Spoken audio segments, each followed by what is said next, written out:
A democracia brasileira é relativamente nova e há muito o que amadurecer. E nesse processo o cidadão tem um papel fundamental, ou porque opina no ato eleitoral, ou porque deve permanecer vigilante durante todo o mandato.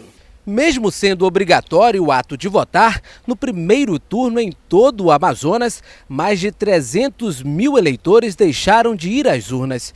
Em alguns municípios do interior do estado, o número de abstenção ultrapassou a quantidade de votos válidos. Somente em Manaus, 108 mil pessoas não votaram. Os votos em brancos ou nulos contabilizou quase 4% do eleitorado da capital. Foi mais que o dobro se comparado com as eleições de 2012.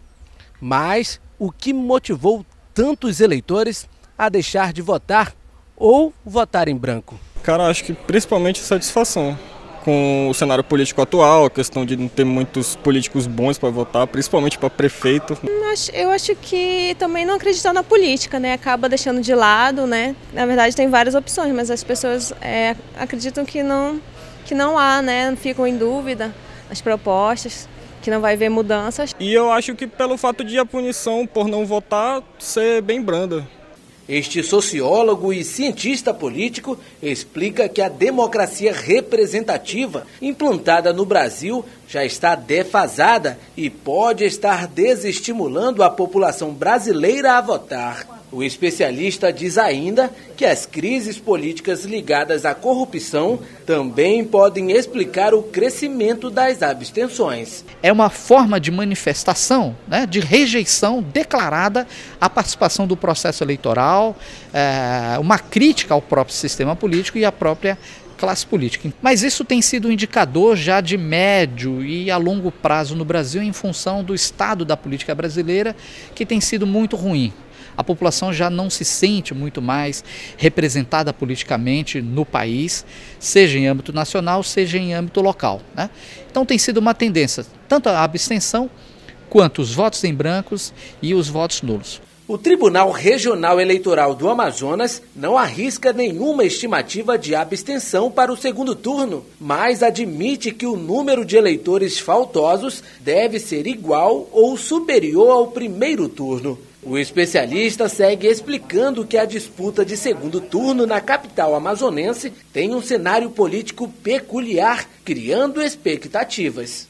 No primeiro turno, o eleitor geralmente tem várias opções, né? Ele tem um leque de opções, então ele tem mais condições de exercer a liberdade de escolha, né? No segundo turno, né, nós temos um candidato à reeleição e nós temos um adversário. O eleitor ele tende a votar no sentido de maximizar resultados. Então ele avalia o alcance, os resultados da gestão, né? Se o prefeito conseguiu de fato melhorar a sua vida, melhorar a qualidade de vida da população. Se ele conseguiu, ele tende a ser premiado nas urnas. Se ele não conseguiu, ele tende a ser, vamos dizer assim, castigado.